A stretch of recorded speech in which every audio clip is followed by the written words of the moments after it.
Vanachari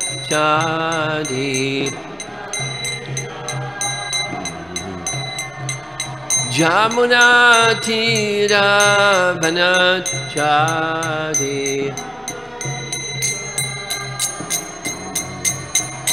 Jaya Radha Madhava Kunya Bihari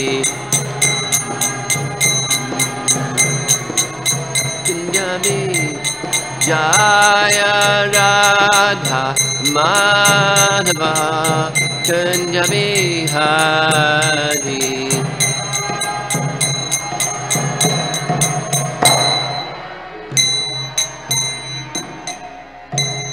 Jaya Vishnupad Paramahamsa Paribhakacharya Astatara Satsasi Srimad His Divine Grace A.C. Bhaktivedanta Swami Srila Prabhupada Ki Ananta Kokti Vaishnavarinda Ki Grantaraj Srimad Bhagavatam Ki Gaur Premanandi Om Namo Bhagavate Vasudevaya Om Namo Bhagavate Vasudevaya Om Namo Bhagavate Vasudevaya. Text 23 from Canto 9, Chapter 16. Tataschava Bhritasnana Vidhutashe Kilbisha Sarasvatyam Mahanadyam Reje Vyabhra Ivangshuman Tataschava Brita Snana Vidhutashe Kilbisha Sarasvatyam Mahanadyam Reje Vyabhra Ivangshuman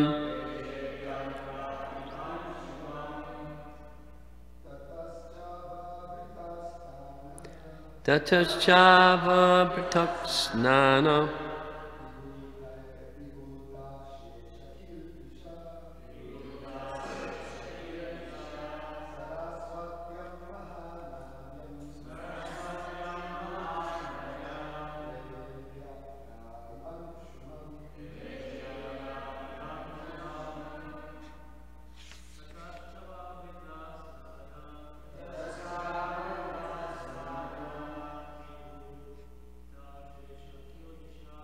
Vidhutashe Kilbisha Sarasvatyam Mahanadyam Reje Vyabhra Ivangshuman Tataschava Prataksnana Vidhutashe Kilbisha Sarasvatyam Mahanadyam Reje Vyabhra Ivangshuman Tataschava Britaksnana Vidhutashe Kilbisha Sarasvatyam Mahanadyam Reje Vyabhra Ivangshuman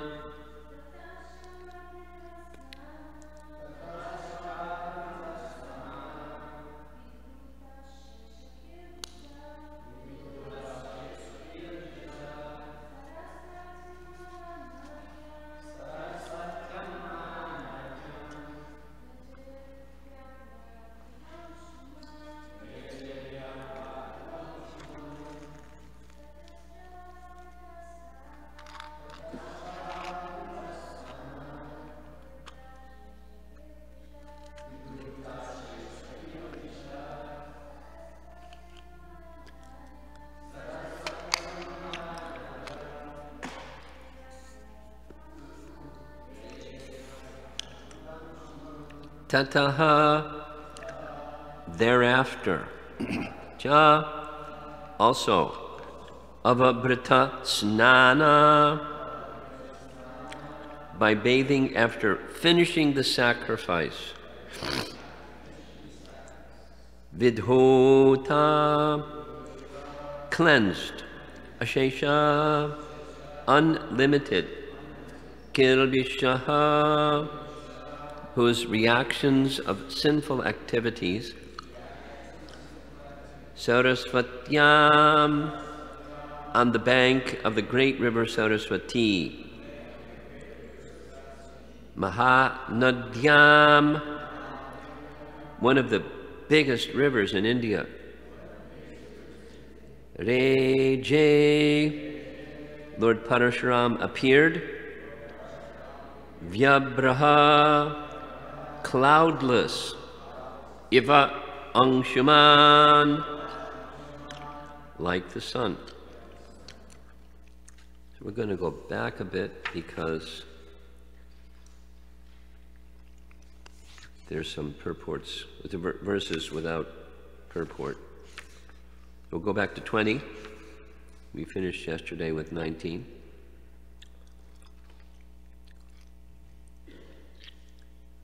So it starts with thereafter. So what's preceding this is Parasurama went on a rampage, not only killing the sons of Kartavirarjuna, who killed his father, but it must have taken some time, but he traveled all over and 21 times was killing Kshatriyas like anything. Thereafter, Parasurama joined his father's head to the dead body and placed the whole body and head upon kusha grass.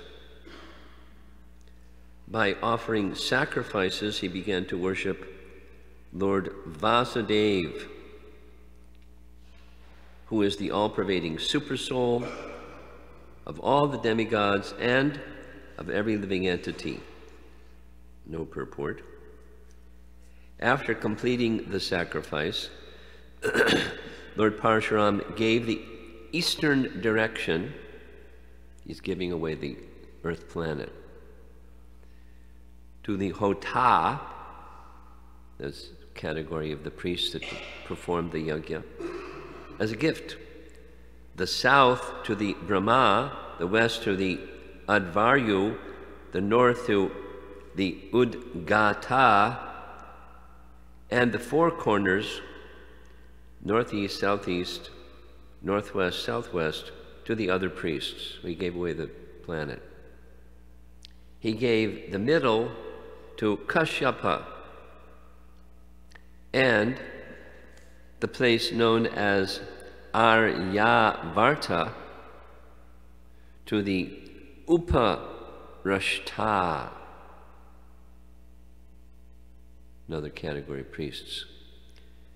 Whatever remained, doesn't sound like there's much remaining, he distributed among the Sadasyas, the associate priests. And the purport, one sentence says, the tract of land in India between the Himalaya mountains and the Vindhya hills is called Aryavarta. So the Vindhya, we all know they're the Himalaya hills, Himalaya mountains. The Vindhya stretch from Uttar Pradesh down to Madhya Pradesh. I know that because we heard from Valmiki Ramayana that Chitrakoot is a mountain peak on the northern end of that long range of mountains, the Vindhya hills. And they're less tall than the Himalayas, but they're big mountains. So the tract of land between the two is Aryavarta. the place where Aryas reside. Then this morning's verse,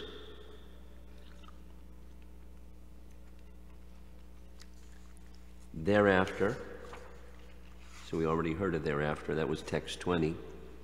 After the killing, he did the yajna. Then after the yajna, having completed the ritualistic sacrificial ceremonies,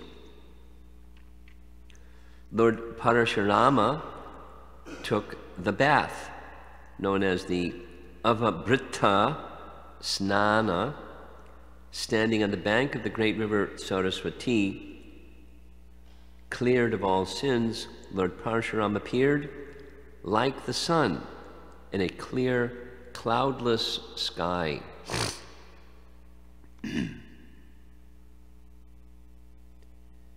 It point out in the verse, the second line, kilbishaha. Kilbishaha is the reactions to sinful activities that comes as a result of the performance of these yajnas.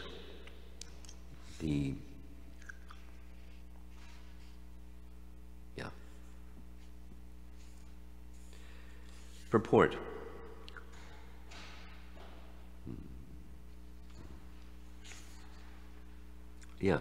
In text 20, the word for sacrifice is makai. And commonly, makai, I would say conventionally, makai is used for demigod worship or rituals, sacrifices that are propitiating the demigods. The same term is used in this case for worship of Lord Vasudeva, because convention is a misunderstanding of the real purpose of sacrifice. The real purpose of sacrifice is satisfy Vishnu, or in the terminology here, sacrifice of Vasudeva. That's here, purport. As stated in Bhagavad Gita 3:9, Yagnartat karma no nyatra lokoyam karma bandhana. Quote, work done as a sacrifice for Vishnu has to be performed, otherwise work binds one to this material world. Referring to the verse, karma bandhana refers to the repeated acceptance of one material body after another. The whole problem of life is this repetition of birth and death. That's from Bhagavad Gita chapter 13. The 4 problems of material existence: Janma, Mrityu, Jara, Vyadi, Dukkha, Dosha, Darshanam. That message from chapter 13. This is an item of knowledge to know that's the problem. Birth and death, and in between old age and disease. But the bondage is due to karma, karma bandhana. Therefore, one is advised to work to perform yajna meant for satisfying Lord Vishnu. Interesting sentence next. Although Lord Parasurama was an incarnation of the Supreme Personality of Godhead, he had to account for sinful activities. We'll come back to that.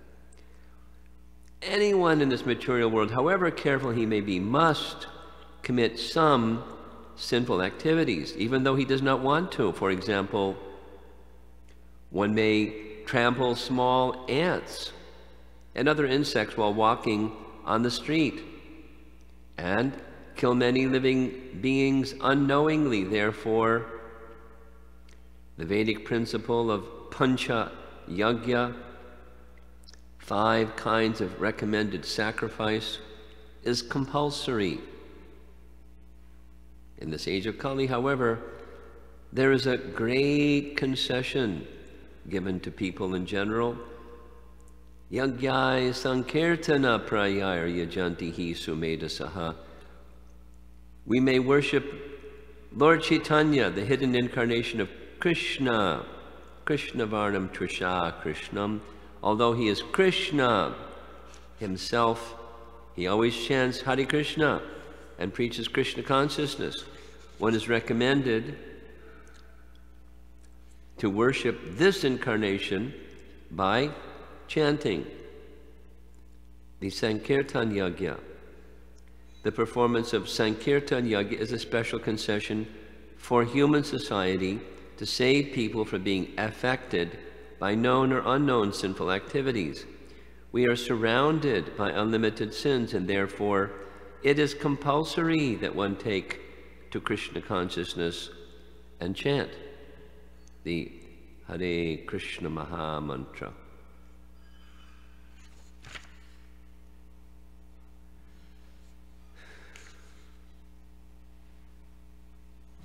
So we heard yesterday that Lord Parasurama, on the pretext of revenge or responding to the fact that Kshatriyas slaughtered his father, he not only killed those who slaughtered his father, he slaughtered all the Kshatriyas and drove them, those that were able to escape, they drove them here and there. And then comes what he did as a result. Thereafter, he performed this particular yajna and rewarded the priests with everything that the earth is made up of. And he then took his sacred bath of a Britta Snana. It's a standard procedure for performers of Makai, or ritualistic sacrifices. But of course, he's the personality of Godhead, or an incarnation of the personality of Godhead. So in one sense, he doesn't need to do this. Of course, he's doing this, that the higher sense is to set an example. Interesting sentence in the purport: even the personality Godhead is obliged to take responsibility for his sinful activities. He had to account for sinful activities. Now, it's not to say, please, let's not make this mistake. Lord Parasurama did sinful activity. Not so. For ordinary person, other than the personality of Godhead, or one who is so authorized by the personality of Godhead to do what he did, was sinful activity. Because it's beyond the measure of, let's say, Manu Samhita, that a murderer should be given the death penalty or death sentence or put to death. That's laws of mankind. Then just to go all over the place and do this for everybody who had no part in it, it's not okay. We had this discussion yesterday, collective karma, and the world becomes influenced when somebody does something so atrocious, but it's not culpable by death penalty. They will have to endure some difficulty because of the circumstances, just like here we are in this age of Kali, and there's so much sinful activity, and as a result of so much sinful activity, there's reactions, massive reactions that are affecting everybody because of the sinful activities. So we discussed this yesterday. So it's not that, on the one hand, Parasurama had done something sinful and was obliged to compensate. The personality of Godhead has nothing to do. But he's setting an example. And so, setting an example, he does what he did. And emphasis in the purport, of course, goes to how does this apply to us? So the message we're hearing is inevitably, not just Kali Yuga, but any living entity is going to commit unintentional, even the best of persons, unintentional sin. And there's reference to this pancha yagya over and over and over again in Prabhupada's writings and lectures,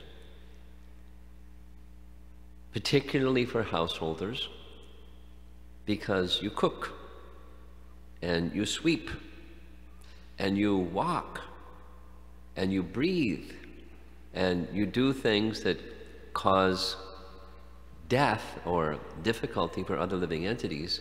And so, for householders in Vedic culture who weren't necessarily Vishnu bhaktas, there's this makai, this pancha yagya procedure. And Prabhupada doesn't say too much about what it is, what these 5 are. But the internet does, and just makes a mention. The first one is Brahma Yagya. That's worship of Brahman, and one of the ways to perform that is just study the Vedas on a daily basis. A Brahmana, or a householder with the assistance of a Brahmana, is to study the Vedas.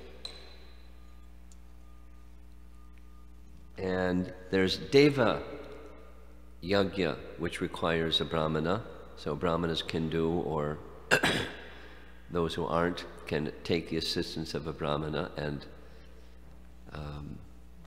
worship the Devas. Now, in this case, he's worshiping Lord Vasudeva. We heard that specifically, the Super Soul. He's not confused. He's not a demigod worshipper. But he's worshiping Lord Vasudeva, and mention of others may have been made. We don't know the detail. But he's very clear, it's the worship of Vasudeva.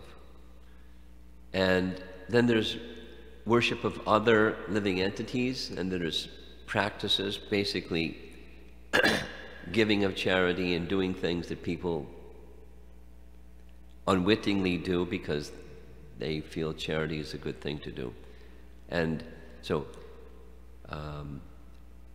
feeding people, and then there's this procedure of leaving something for insects and squirrels and something, and people in your neighborhood. Of course, that's Prabhupada's manifestation of that, is within a certain radius of every center we should have available prasadam for distribution. But for a householder, there's this classic story I like. One Prabhupada disciple became married, and the next morning he was going to be traveling, so he took the opportunity during the morning walk conversation to ask Prabhupada, now that I'm married, what's my duty? And Prabhupada said, this one: before you take your meal, you go to the door of your house and you call out 3 times, is there anyone that has not taken their meal? And after you feed whoever comes, then you may take your meal. So this nice devotee thought, I don't think Prabhupada understood my question. So at the end of the conversation, before everybody got back into the car or whatever it was, he asked the question again, and Prabhupada gave exactly the same answer. Exactly the same answer. Then he understood, he did understand the question, he knew what the question was, and he gave him the right answer. So that's the Vedic paradigm, but the principle is for householders, Vaishnava householders, not just ritualistic householders, distribution of prasadam. So, in any case, there's these 5 duties that a householder is to do every day to compensate for the fact that they cook, and they clean, and they walk, and they breathe, and there's unintentional sin, what to speak of others that are on the borderline or even otherwise. Because, as Krishna says in Bhagavad Gita, with every activity is covered with some kind of fault. So you can't literally, absolutely, cannot live a sinless life. So what to do? You follow the Vedic process and offer this Pancha Yagya procedure. So Prabhupada didn't train us in Pancha Yagya procedure. He didn't even identify so much what it is. What are the 5 and how do you do it? Rather, he gave us, as we're hearing, in this age of Kali, because to do these other things we require qualified brahmanas, and where do you find them? And the compensation, so special benediction for living entities in this age of Kali is very simple. Congregational chanting of the holy name. And householders should do, and brahmacharis should do, sannyasis should do, and all living entities in the human form of life should do. And that results is as Lord Parasurama did, he became cleansed. The specific mention at the bottom is he became so cleansed that he was like the sun shining in a cloudless sky, radiant. So those who are purified by submission to the codes of the Vedas and following in a proper manner become purified. And using Prabhupada's language, people would say, Swamiji, your disciples are bright-faced or effulgent. And then conversely, when someone goes away from Krishna consciousness after taking up Krishna consciousness, that brightness becomes sullen and the same radiance is not there, just because contamination again covers. So that's the emphasis that Prabhupada is placing for his readers, the world, giving the Bhaktivedanta purports. How do we apply this understanding of what Parasurama just did? Sankirtan Yagya. So it's not a musical performance, it's a offering to the Supreme Personality of Godhead of our voice and ourselves to purify us. On the negative side, to relieve us of the contaminations of just having a material body and existing. And on the positive side, to awaken our dormant propensity for love in service to Krishna. So both are being accomplished simultaneously. Very simple and sublime process.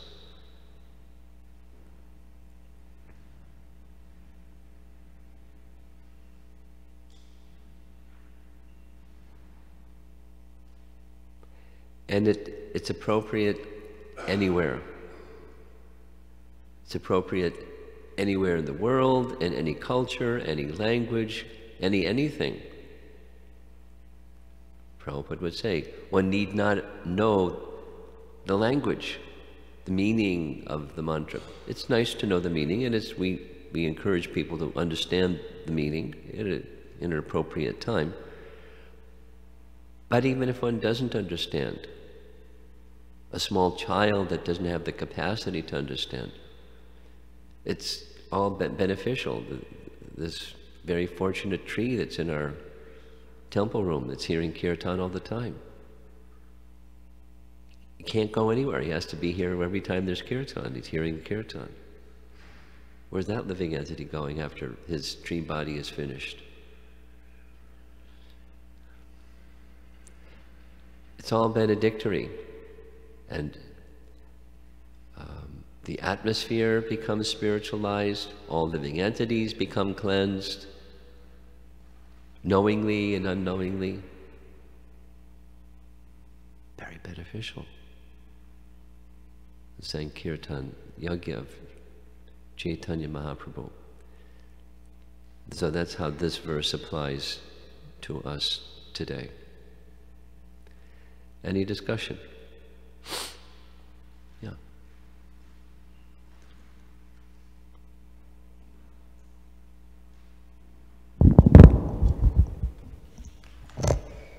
Could you explain more how to properly engage in the Sankirtan Yajna? How to properly engage as opposed to improperly?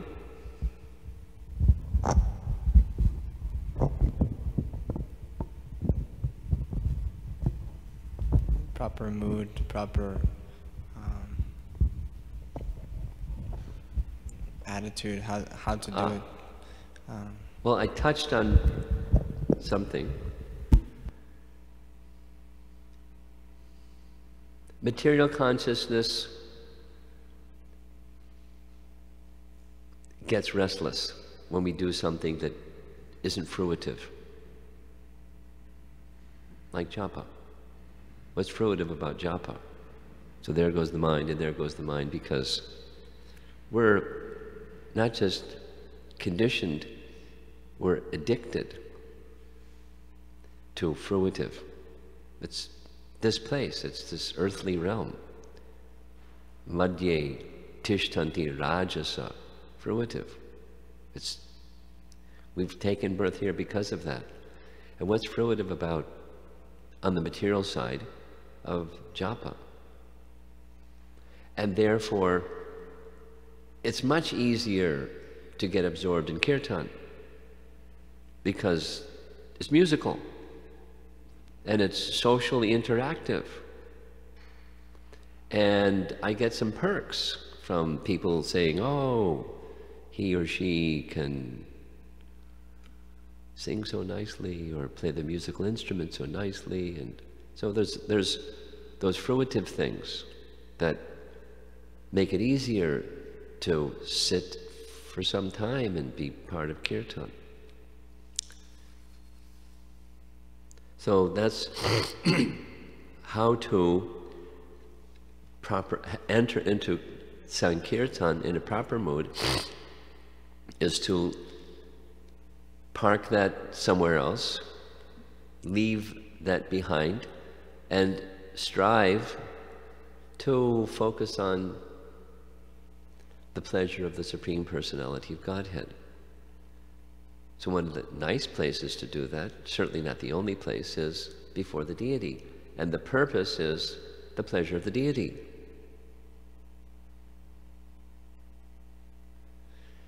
And it gives impetus to make the, quote, musicality very nice, just like the cooks, because it's going to be offered to Krishna. So it should be the nicest. That's bhakti. So the bhakti principle is how Sankirtan should be performed. And whether it's before the deity or in your room upstairs or out into the public or at these yoga studios that you're now starting up or wherever, the external is there, but the internal is, this is an offering to Krishna. Let Krishna become pleased and attracted by the mood of making an offering to him. It takes cultivation, because fruitive is the game that we're very conditioned by, and we just very easily go there. So put on the brake pedal over there and redirect over here. It's the cultivation. Anukulyena. For the pleasure of Krishna.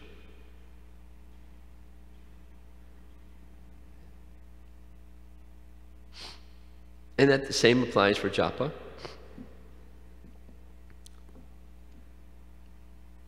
Or just walking here and there and you're singing to yourself or whatever. It's not just to stop the mind from being distracted, it's the bhakti principle is that will happen as a subset. The bhakti principle is what we're wishing to cultivate for the pleasure of Krishna.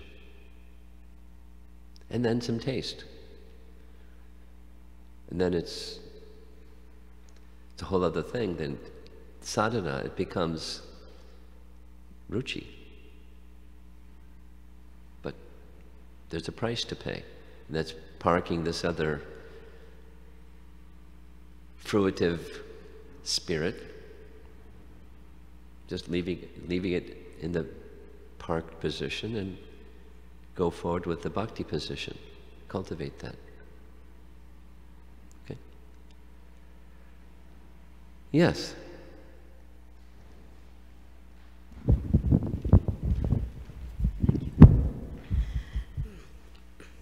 Maharaj, I was thinking about the situation where Ram and Sita, they get married and they're coming back to Ayodhya with Dashrath and they see Parasurama coming. So what was the last part? And then? And Parasurama comes. Parasurama, okay. Yeah. So we heard this story in the yatra. When the sky becomes really dark and Dashrath speaks to Parasurama, but Parasurama doesn't pay attention to Dashrath, and then he's only trying to speak to Ram. So at that time we said that Parasurama was being offensive to Parasurama does what? He's being offensive to Dashrath. Yeah. So like how do we understand he's the Supreme Personality of Godhead? It's part of a lila.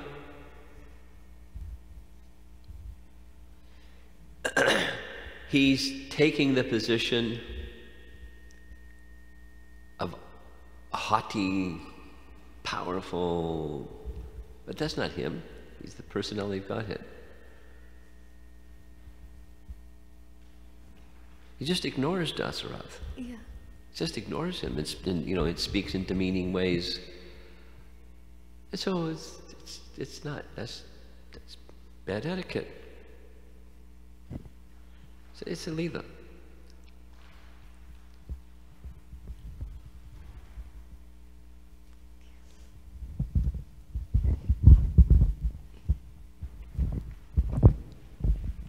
And part of the lila is to show the nature of Ram.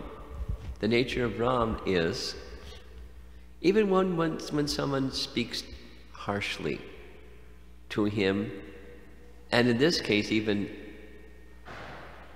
neglecting or ignoring his father, he doesn't get into a big huff. He knows how to deal with the situation very expertly and speak very pleasingly. He didn't criticize. What kind of Brahmana are you? What kind of lover of fathers are you? That you love your father and you're in my presence, ignoring and insulting my father? What kind of lover of father are you? What's with your religious principles? He didn't say that. He just corrected the situation. That's part of his glory, spoken of in a number of places in Ramayana. So it's to permit him to do like that. Guru Maharaj, you made the point to clarify that this thing in the verse of Lord Parasurama trying to become free from, or have to account for sinful reactions, even the personality of Godhead. You make clear that we can see it, you know, like common. Yeah. And I was just thinking also, the same thing applied to great devotees and saintly devotees. And came to mind Bhishmadev, who is one of the 12 Mahayans, and the situation he was caught in the court of the Kauravas while Draupadi is being insulted. And then there is this part of the narration is that Bhishmadev have to suffer the reaction of that mistake. Yeah. However, it doesn't affect at all his position. That's and correct. his understanding. Very good. And then we have the situation too with saintly devotees that there appears to be some questionable thing, but obviously, you know, there's so much rush to come to conclusions.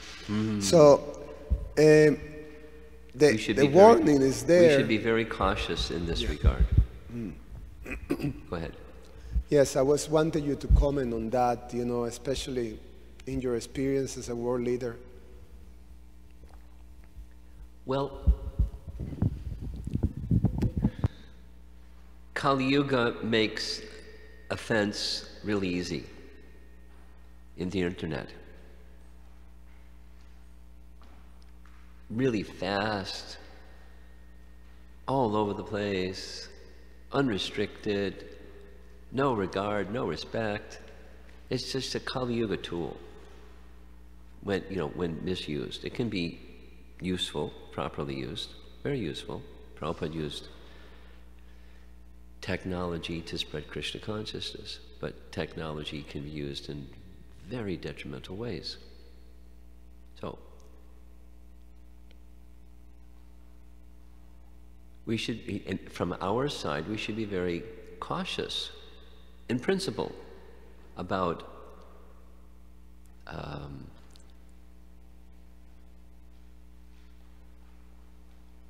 in the mind, what to speak of in our words and actions, judging saintly persons. We shouldn't be blind, but we should be very cautious about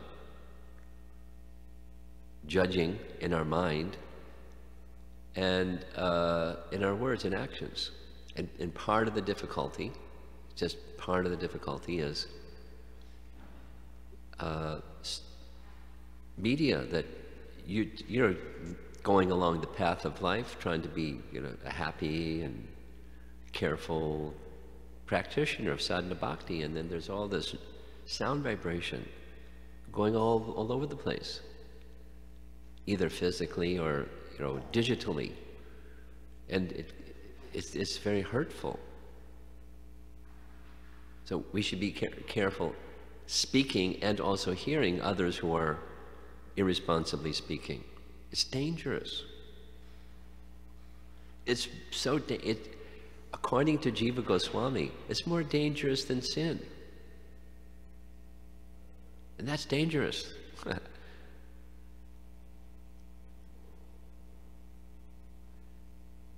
How do we understand these things?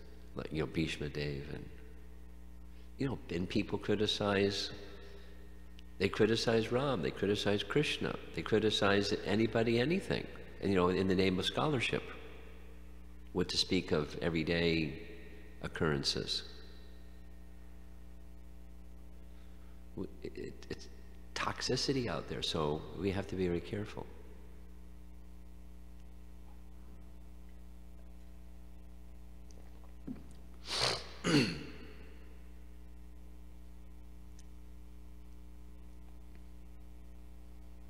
One of the places that we visited when we were in Chitrakoot was Anasuya ashram. And the story that's connected with Anasuya ashram is another place in South India that we also visited, Suchindra, where Indra had to undergo sacrifice to become Suchi for his sin of having killed Vritrasura. Now, Vritrasura was an enemy of Indra, in that terminology, a demon, but he was born of a Brahmana and he was killed. He was killed, authorized by Lord Vishnu. In fact, Lord Vishnu made the arrangement for him to have the instrument to kill him, because otherwise he was invincible. And he did what Vishnu said. Even with Vritrasura's encouragement, do what Vishnu said, then I'll go back to Godhead.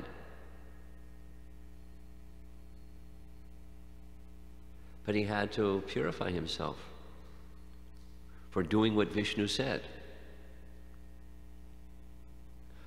But he did what Vishnu said because of another reaction of having killed Vishwarup, his priest. It's this whole domino series of sins of Indra. So he has to purify himself. So he did.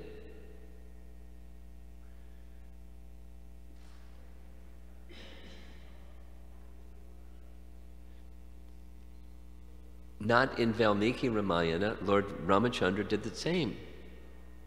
When he returned from Lanka, he worshipped Lord Shiva to cleanse himself from the sin of having killed a Brahmana, because Ravana was born in a Brahmana family, the son of Pulasya. Or in the Valmiki Ramayana, he did 10,000 Ashwamedha Yagyas upon his return to Ayodhya to cleanse himself from the sin of having killed Ravana. It's a Leela, as this one is. So be careful. Well, Ram committed a sin, or whatever. Ram made a mistake, or whatever. Considering the supremely pure Lord, or the devotee of the Lord, as subject to karma, good and bad, piety and impiety.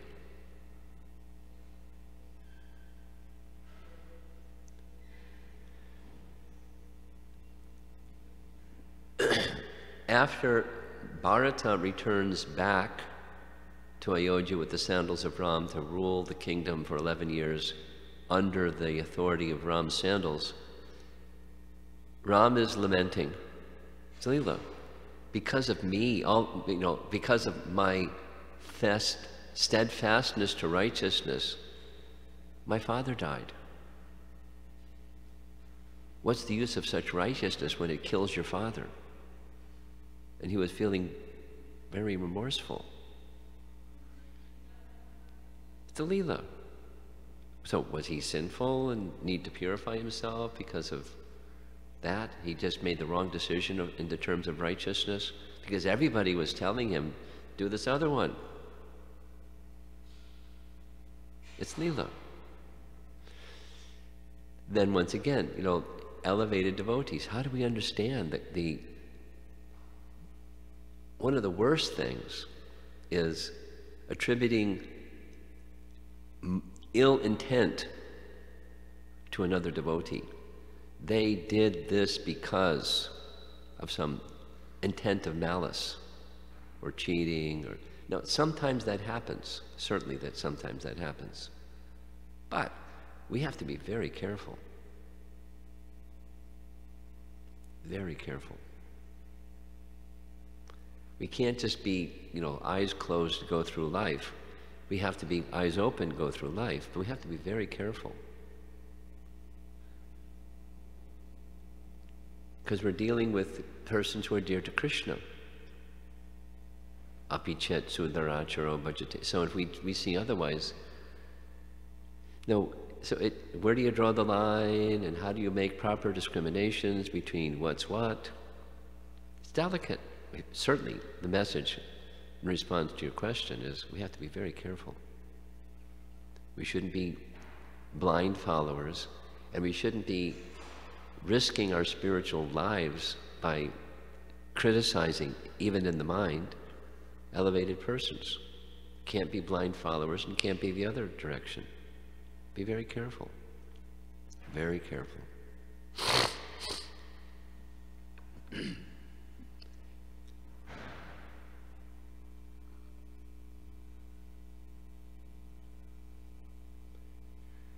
Anything else?